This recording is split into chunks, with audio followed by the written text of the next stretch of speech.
Namato Ratanatayasa. May I pay homage to Triple Gem, the Buddha, Dhamma, and the Sangha. My respect goes to my parents and my teachers. Hello, good evening. So today is Friday the 4th of September 2020. This is Ajahn Sujan from Varapunya Meditation Center, Aberdeen, Scotland. As usual, I'm here with you. And thank you everyone for coming and listening and joining this regular Facebook Dhamma talk. Hello Margaret, hello Manish. I hope you're all having a wonderful day. Although it's just a very mixture of the day. The morning was wonderful with the sunshine, warm, and suddenly it was a rain, and then again the sunshine. So it's a beautiful day, despite of that, such a huge changes. So today is a Friday, the first Friday of this month. And we are on this series of Dhamma talk on the basis of first teachings of the Buddha, the first discourse of the Buddha, the Dhammacakkappavattana Sutta. And so far we have discussed so many aspects of the Buddha's teachings on the basis of this sutta, covering the Four Noble Truths and the Eightfold Noble Path. And we are focusing on the third factors of the Eightfold Noble Path, and that is the concentration. And this third section, the concentration, again, always have to have the wisdom factors to always support. And this third factors of Eightfold Noble Path are a combination of three factors. That's Samma Vayama, Samma Sati, and Samma Samadhi. And this three are so important that, and these three helps each other to get the fruit. One cannot practice alone and get the fruit, but one has to practice together in order to get the fruit out of the practice. There is a simile given that there is these three factors within the concentration group, with a simple simile that there are three boys go to a park to play. While walking along, they see a tree with flowering tops and decide they want to gather the flower. But the flowers are beyond the reach even of the tallest boy. Then one friend bends down and offers his back. The tall boy climbs up, but still hesitates to reach for the flower from fear of falling. So the third boy comes over and offers his shoulder for support. The first boy, standing on the back of the second boy, then leans on the shoulder of the third boy, reaches up and gathers the flower. In this simile, the tall boy who picks the flowers represents concentration with its functions of unifying the mind. But to unify the mind, concentration needs support. The energy provided by right effort, which is like the boy who offers his back.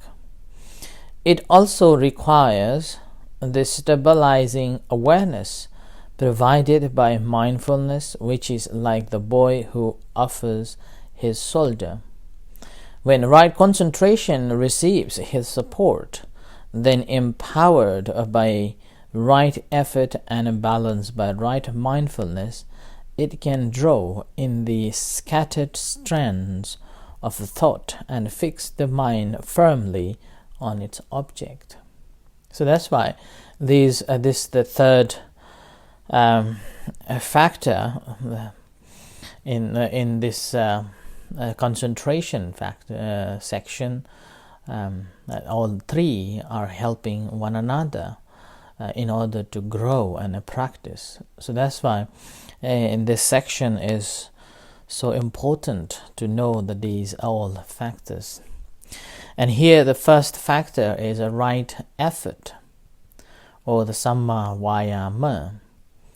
So Samma Vayama means the effort or energy.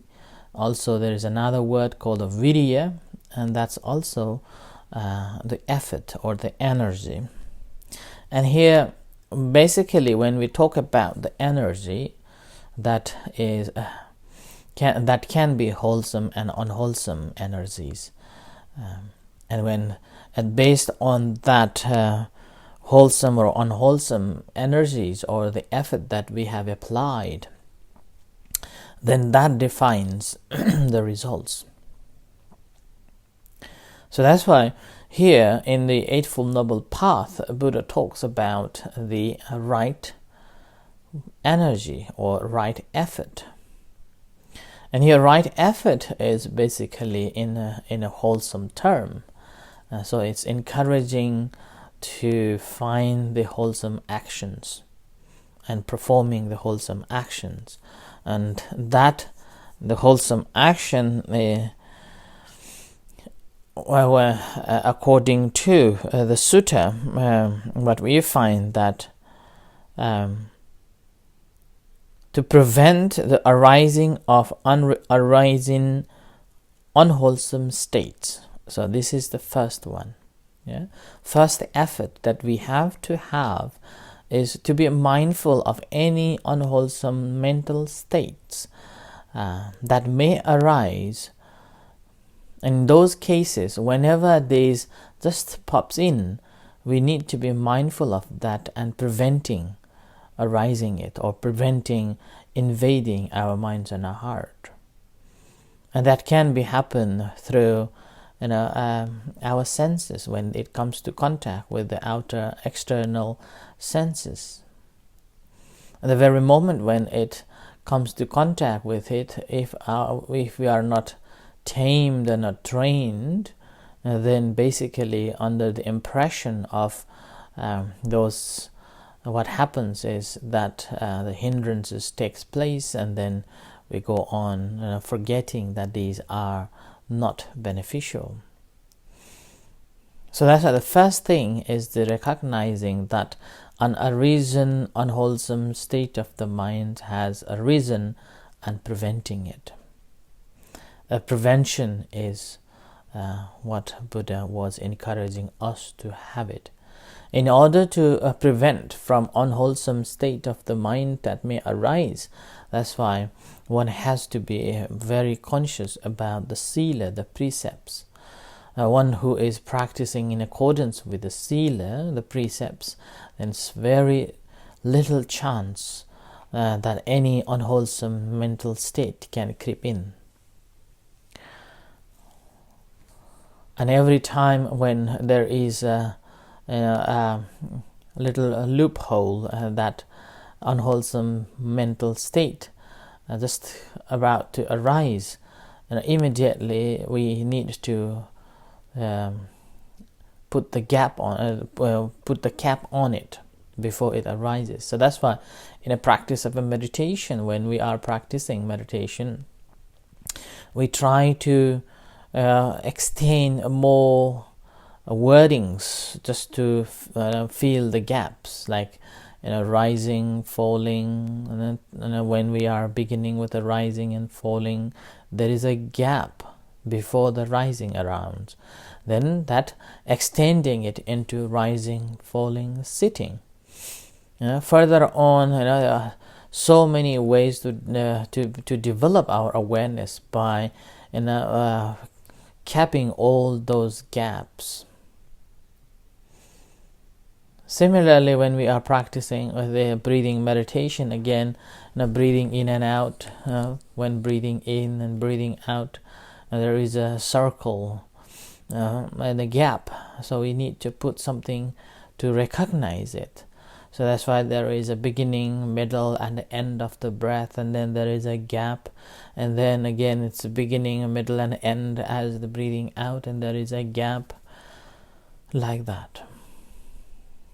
So that's why we need to develop further practices on that in order to, not allowing any loopholes where the unwholesome thoughts may arise.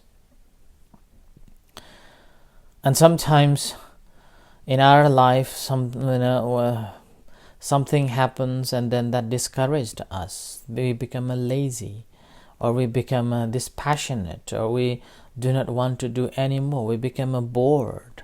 In those cases, again, one has to be very conscious about the aims and objectives of one who is having and finding the proper ways to deal with that. That's why it's called the Itipada, the four successful, the principles that brings the success. We have to have the great, it's called a wish for the success, and then putting an effort to practice properly in walking on the path to the aims and objectives. And however, doesn't the more you have been investing your time, it's not like mindlessly you're just one single-minded. One has to have the careful attention and careful awareness of that too. It's called a chitta, and we monks are always using the wisdom, what's going on. And once one has got the strong belief in something, once one has got the strong confidence in something, one should be striving on it without any difficulties. And whenever there is a difficulties comes, then you should continue your dedication towards your aims and objectives without giving.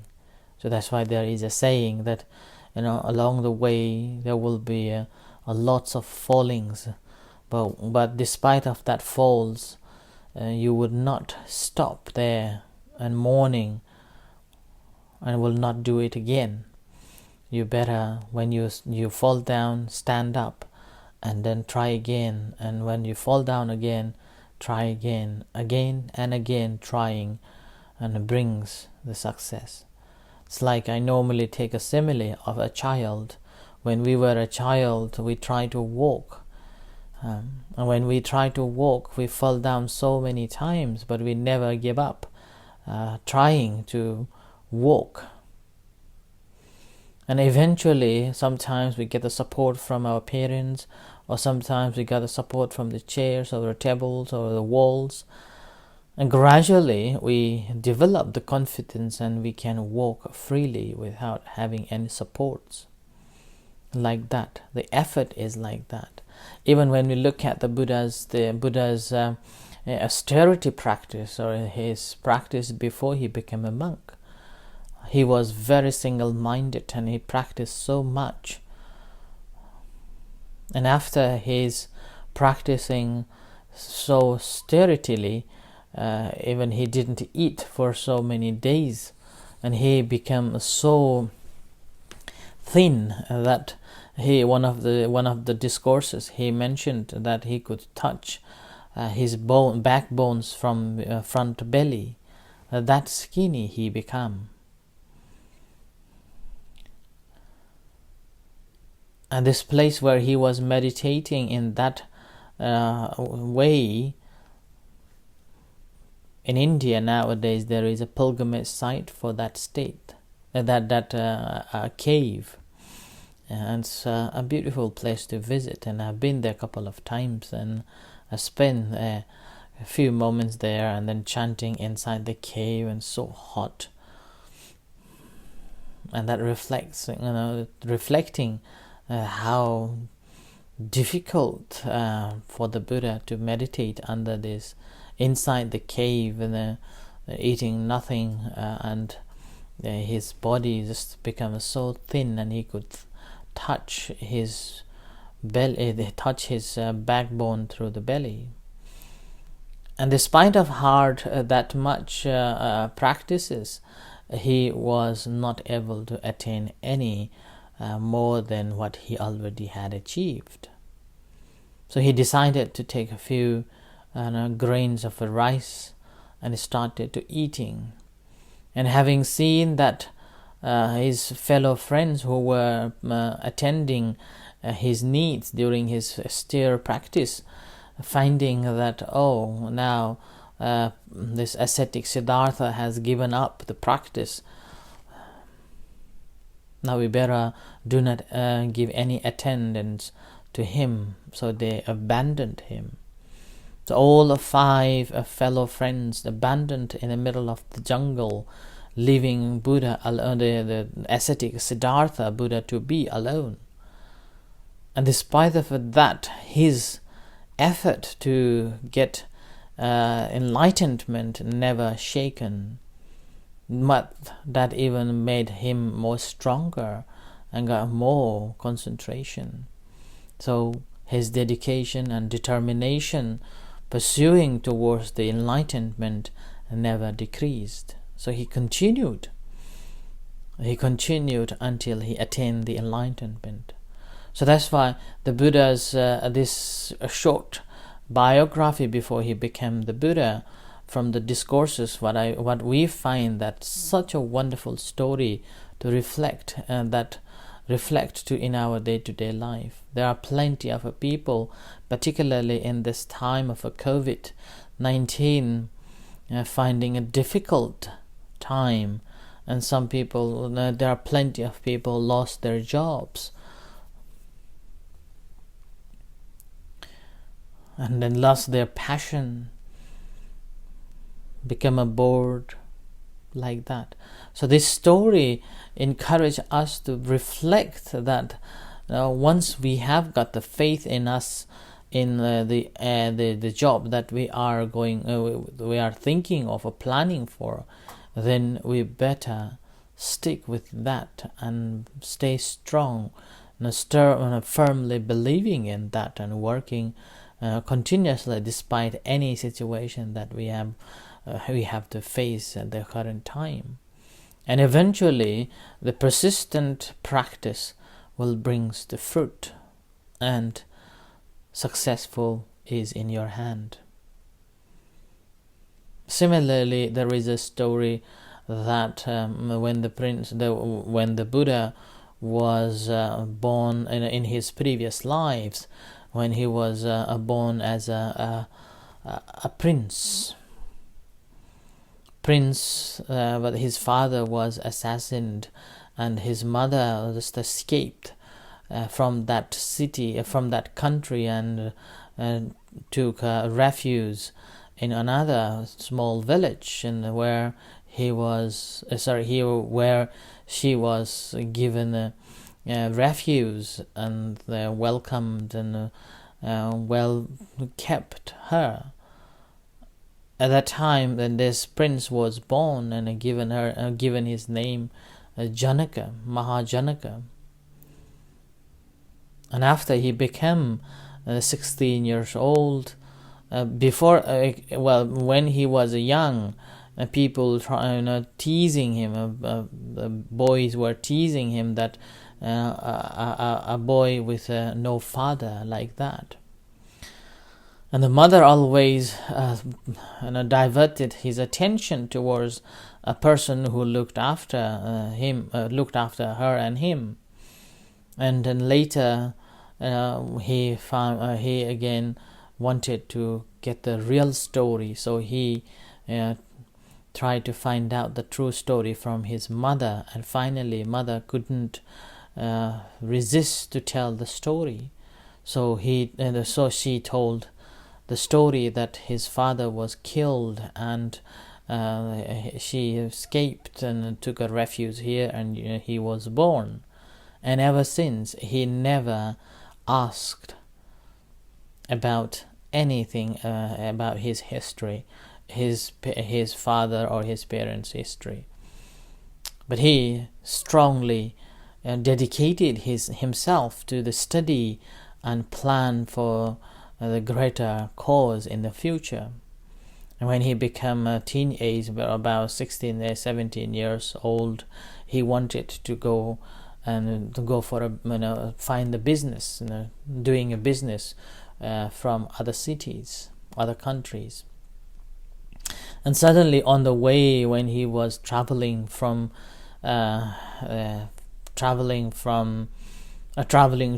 Suvarnabhumi, at that time on a ship, suddenly the heavy wind came and the whole ship was wrecked.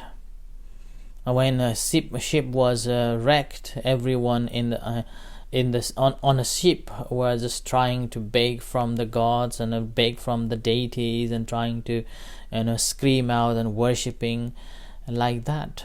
But the Mahajanaka, observing this wrecked ship, he went into the kitchen and he ate enough, and he prepared himself to jump and swimming. So he wrapped up himself with many clothes so it can float, and he climbed up to the top of the ship and jump and swimming for 7 days. And then after swam for 7 days, he was rescued. Before his rescuing, people, it's called the Mani Mekhala, the ocean watcher, asked him that, how did you know that how big this ocean is? There's no one can swim crossing this whole vast ocean. And then his response was that my energy, I try my best to cross over, so that even in the future, when the new generation comes, the thinking about his effort, they would not blame that he didn't do anything to be survived or to get the success. So with that, he practice this energy, the right effort to be successful in his life, and continued despite of such a danger-wrecked ship. And you do not know that how big this ocean is, but he tried to swim to cross the sea. So like that, one has to have this great effort to get the success once we have decided to do something. There's nothing that unturned, purely walking onto that path to find this great success, like the Mahajanaka or like the Buddha. Even when we look at the Buddha's previous lives, saying that there are eons or uncountable eons of a lifetime, Buddha tried to perfect his perfections to be the Buddha.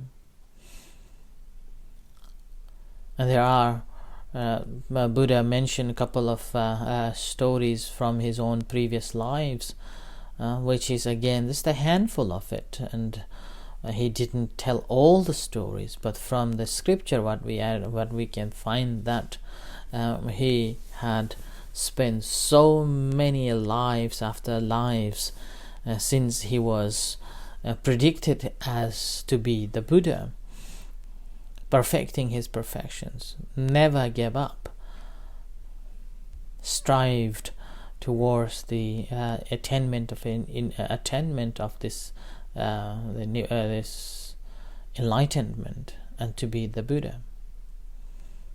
And all along the way, he faces so many problems and so many difficult times, but he never gave up. And that same hope we get from his stories, that these stories that we are just a simple person, that we haven't got much the energy or the power over anything, and it is inevitable that we definitely have to face different problems in our lives. and that we need to be mindful that one day it will change.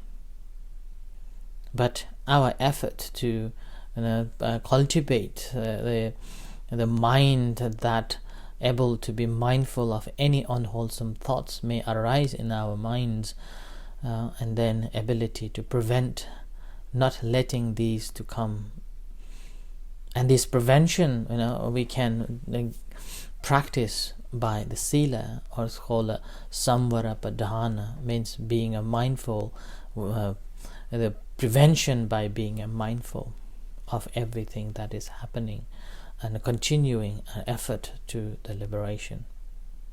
So I offer this as a tonight's reflection, little bit of stories of the Buddha from here and there, just to encourage you to find the encouragement and hope, not giving up your any hopes, but continue practicing and striving and dedicating towards your aims and objectives in this life, and more than that, should have a hope and aims for the future lives that ends the suffering attainment of a Nibbana.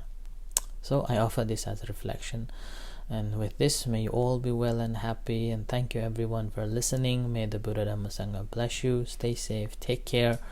In a few moments time we will have a chanting and a guided meditation. You are most welcome to join with us. Until then, good night and see you shortly. Thank you.